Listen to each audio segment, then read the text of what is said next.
Dan sekarang di studio Selamat Pagi Malaysia, kita akan bawakan kepada anda perbincangan mengenai bagaimanakah untuk kita mempromosikan barangan Malaysia, kerana beberapa hari lepas Perdana Menteri dalam ucapannya menegaskan bahawa usaha kita untuk mempromosikan barangan Malaysia ke peringkat antarabangsa. PM ke Tokyo, kata PM akan pakai batik Malaysia walaupun di sana cuaca sejuk. Ya, betul. Okey, dan ini juga merupakan satu usaha untuk merangsang pertumbuhan ekonomi negara, dan kita nak bercakap tentang promosi barangan Malaysia di pertingkat bersama-sama Dr. Elaine Nabila Abdul Bahri yang merupakan pensyarah kanan Jabatan Ekonomi Fakulti Perniagaan dan Ekonomi Universiti Melaya. Assalamualaikum. Waalaikumsalam. Ya, okey. Baik, kalau kita boleh teruskan, sebab Perdana Menteri baru menyeru agar semua pihak mempergiat usaha untuk mempromosi barangan Malaysia yang bukan sahaja di peringkat tempatan, malah ke peringkat antarabangsa. Jadi apa khidmat Dr. sendiri tentang mengenai hal ini? Okey, untuk mempromosikan barangan buatan Malaysia dan barangan tempatan yang mempunyai ciri-ciri atau identiti Malaysia ke antarabangsa adalah satu perkara yang sangat penting kepada negara dalam kita memartabatkan identiti Malaysia ke mata dunia. Dan dengan ini kita perlu menyokong barangan-barangan buatan tempatan, kerana dia ada dua perkara di sini, iaitu pertamanya ialah barangan buatan tempatan dan yang keduanya ialah barangan yang bercirikan identiti Malaysia. Sebab kita tengok ada banyak barangan yang buatan tempatan tapi tidak punya ciri-ciri Malaysia, ataupun ada yang ciri Malaysia, misalnya kitchen yang bentuk KCC Twin Tower tetapi buatan mungkin daripada luar negara. So dua perkara ini perlulah selari, dan adalah penting untuk kita memartabatkan barangan buatan Malaysia dan ciri-ciri Malaysia. Inilah untuk memastikan aliran wang masuk ke dalam Malaysia, dan seterusnya memastikan aliran tunai berlega-lega dalam negara. Inilah seterusnya dia akan mengukuhkan nilai ringgit dan juga ke arah kestabilan harga barang. Dan inilah kesannya kepada ekonomi negara, dan kita perlu membantu pengusaha tempatan ataupun penggiat inovasi tempatan di mana mereka telah berusaha untuk mereka bentuk atau memodifikasikan ciri-ciri yang mempunyai identiti Malaysia kepada orang antarabangsa. Misalnya kalau kita tengok ada barangan yang bukan saja kalau kita Malaysia ciri-ciri adalah batik. Selain batik ada juga songket yang bukan hanya untuk jadikan baju tapi juga jadikan sebagai craft tangan, dan terdapat juga modifikasi melalui bukan saja pakaian tapi makanan dan juga reka bentuk yang lain. Dalam memperkenalkan nama Malaysia di mata dunia, dan dalam masa yang sama kita menggunakan barangan buatan Malaysia ini ke peringkat antarabangsa, Perdana Menteri akan memakai batik di Tokyo nanti walaupun cuacanya sejuk di sana. Pada pendapat doktor ada sebut tadi ciri barangan buatan identiti Malaysia ataupun barangan yang diperbuat di Malaysia itu, yang mana yang perlu kita memberi fokus sekarang, doktor, untuk memperkenalkan nama Malaysia itu sendiri? Sebenarnya kita perlu menengahkan barangan yang bercirikan Malaysia. Seperti Perdana Menteri kita akan memakai batik untuk mesyuarat di Tokyo nanti. Dan kalau kita lihat mungkin bagaimana batik itu, kalau kita lihat dia punya struktur kainnya adalah yang agak nipis dan lembut, dan mungkin perlunya ada modifikasi. Contohnya kalau di luar negara biasanya kita akan memakai blazer.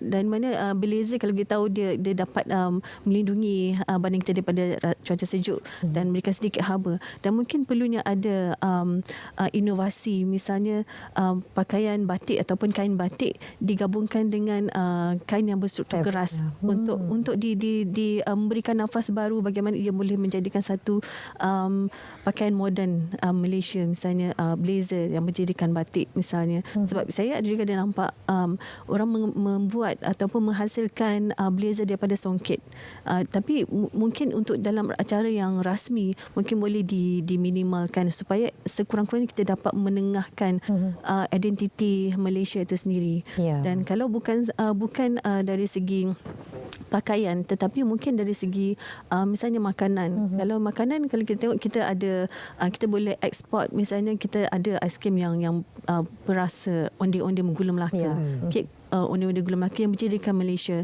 dan juga kita contohnya durian yang hanya terdapat di Malaysia, dan ini juga memperkenalkan Malaysia, dan kita boleh mengolah barang ini kepada barang yang tahan lama supaya kita boleh mengeksport ke negara luar.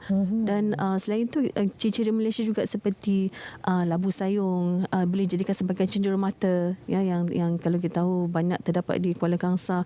Yang ini juga ciri Malaysia seperti seperti kesenian Malaysia, misalnya gasing, okay, dan yang kita boleh jadikan sebagai souvenir.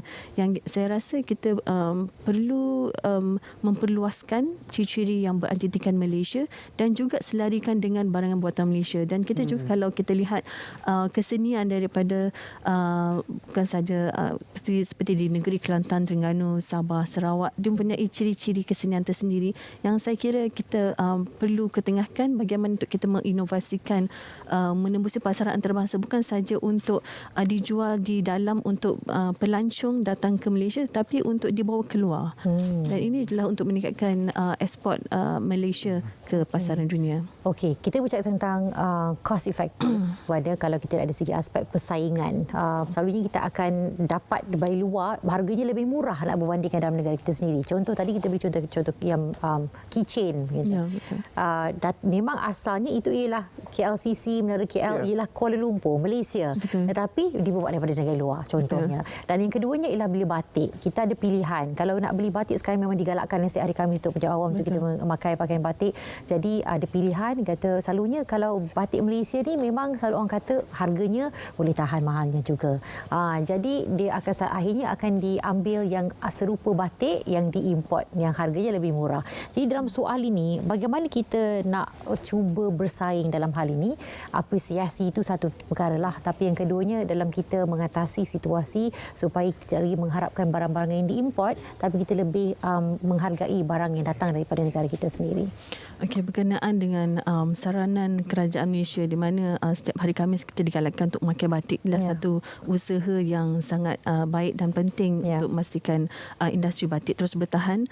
Dan juga kita memang kita tahu kalau kita lihat dalam platform online pun untuk kita kata survey membandingkan harga antara barang yang dihasilkan di negara kita dengan negara luar sangat mudah, hanya dengan satu skrin dan kita boleh melihat bandingan harga. Betul. Dan antara kalau kita katakan barangan ni sebenarnya dia ada kekuatannya lah. Dari satu harga, bagaimana ia dipromosikan dan kekuatan barangan itu sendiri. Dan kalau kita lihat barangan antarabangsa, mereka bersaing dari segi harga yang murah. Okey, sebab kita tahu di luar negara dia mempunyai satu teknologi, katakan teknologi yang boleh meniru barangan yang lain. Kita panggil sebagai imitation technology yang memang kalau kita lihat suatu barang itu dapat kita lihat seolah-olah ia seperti sama seperti barang yang asal, tetapi ia dengan mudah kita kata meniru produk yang sama tapi menggunakan barang yang murah. Dan ini yang banyak berlaku dalam negara-negara yang punya teknologi yang tertentu, dan inilah satu ancaman kepada barangan tempatan.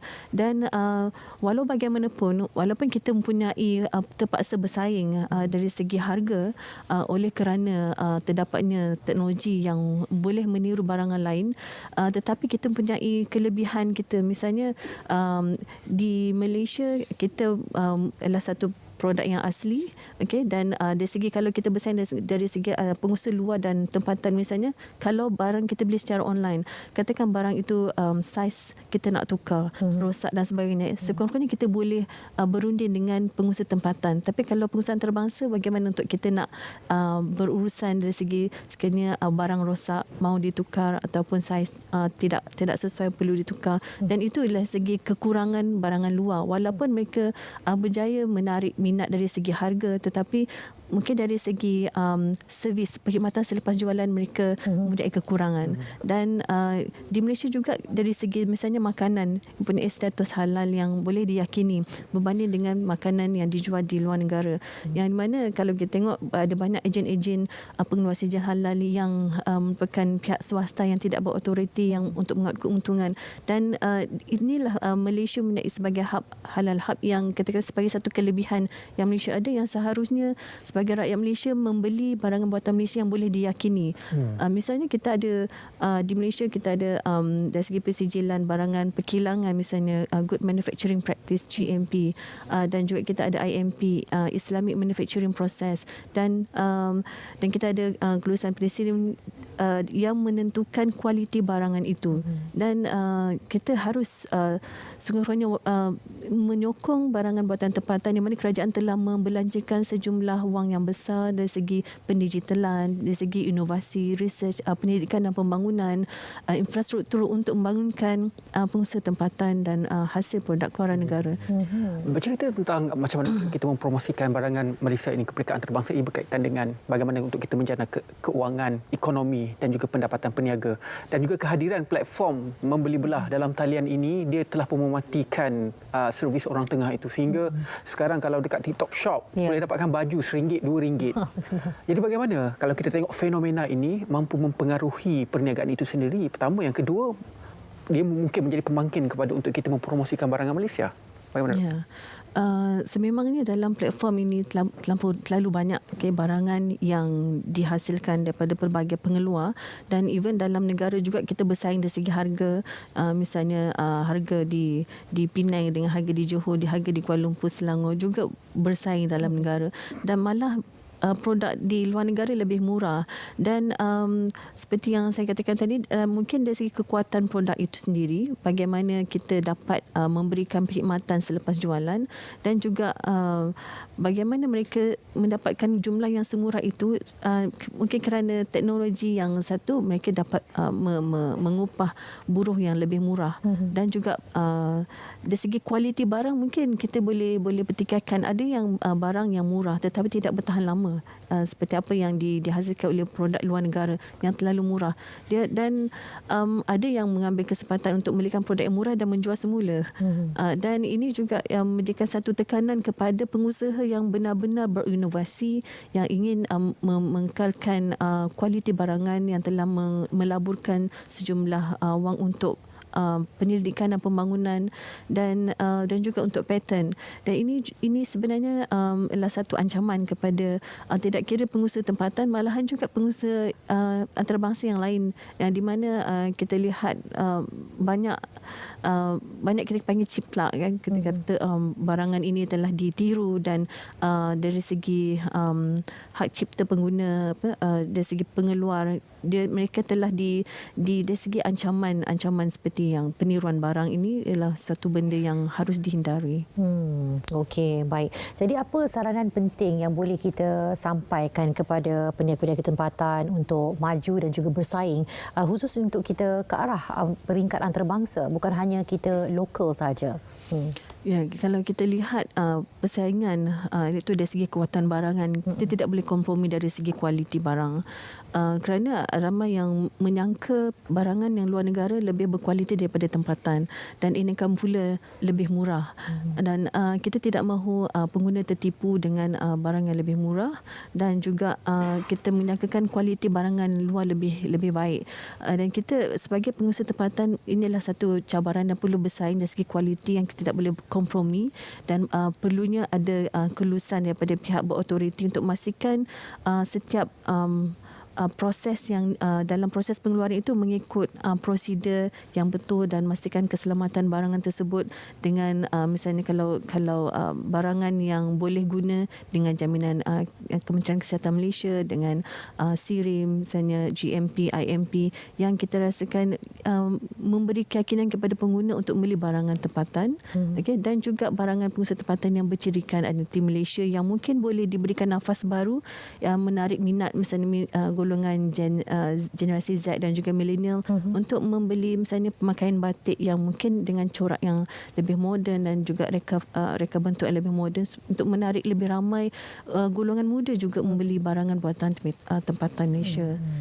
So, maknanya peranan kedua pihak, antara pengusaha untuk meningkatkan kualiti, dan juga peranan pengguna untuk kita kata bukan saja untuk beli barang diri sendiri, tapi untuk membantu negara. Betul. Dan sebab kita mempunyai pengguna, pengeluar dan kerajaan, dan kita lah satu ekosistem yang kita perlu sokong menyokong. Dan kalau kita lihat bagaimana ia mengukuhkan ekonomi, dari segi kita perlukan untuk mengukuhkan nilai ringgit dan aliran dalam negara, dan juga kestabilan harga sebenarnya dengan membelikan barangan buatan tempatan ini, kerana kita orang kata dari segi poket yang dikeluarkan dari segi pengguna tempatan oleh pengguna tempatan kepada pengusaha tempatan, dan ia berlega-lega dalam negara, dan ini sebenarnya memberi kesan kepada kestabilan harga. Dan kalau kita lihat mengapa harga itu naik turun ialah daripada tangan-tangan kita sendiri, dan inilah memberikan kesan balik semula kepada kita. Dan kefahaman itu yang perlu masyarakat faham tentang peranan kita untuk kita terus menyokong barangan Malaysia ini. Orang kata banggalah menjadi anak Malaysia, gunalah barangan buatan Malaysia. Terima kasih banyak-banyak kepada Dr. Elia Nabila Abdul Bahri, iaitu pensyarah kanan Jabatan Ekonomi Fakulti Perniagaan dan Ekonomi Universiti Malaya, berkongsi kepada kita semua pada hari ini.